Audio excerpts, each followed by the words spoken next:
Are you frustrated by the pace of living in the 21st century? Do you wish we could all go back to a simpler time without so much technology, social media, and pressures of our society? Join us for the Brigadoon experience, where we learn some of the simpler crafts of yesterday while utilizing 21st century tools. We will explore the very most basic skills, crafts, organic gardening, music, and everyday household tips that maybe even our ancestors used. We are Stephanie and Steve Everett, and we want to invite you to share in our creative journey through the Brigadoon experience. Hi, Stephanie Everett here for the Brigadoon experience. On this episode, we will be constructing some inexpensive hoop tunnels to protect early spring plants. And Steve's going to show us how to construct them with really a minimal expense. So we hope you enjoy hoop tunnels. As I mentioned before, today's Brigadoon experience will be making an inexpensive hoop tunnel to protect plants in early spring. Now here's Steve showing us the rebar that he uses to sort of hold the whole structure together.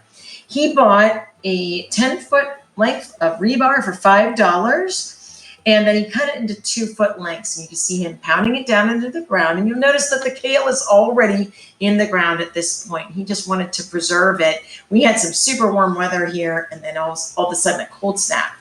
Over top of the rebar, he's placing a 1-inch in diameter PVC pipe. And that was, for a 10-foot piece, was $2. And he cut it in half. And he's using 5-foot sections. So he's just bending that PVC pipe. Oh, he's a strong dude. Over to the other piece of rebar and putting that down. So that's going to serve as the perfect ultimate hoop. The nice thing about this is you can pull back the fabric. Here's the agrabah. This is probably the most expensive part. He had a 10-foot by 50-foot section of the agrabah, and he purchased it for $16.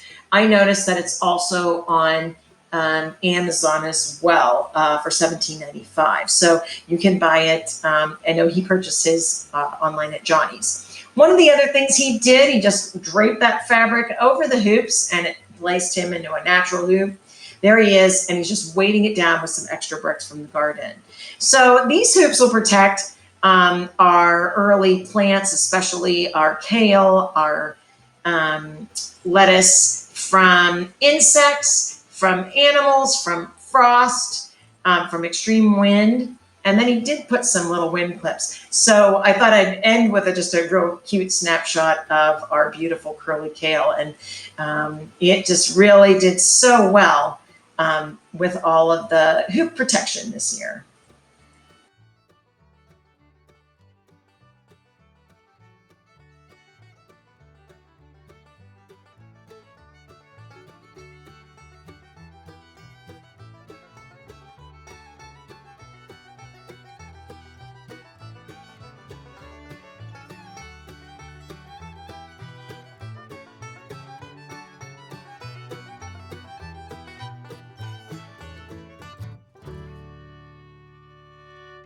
Thanks so much for joining us for the Brigadoon experience. See you next time.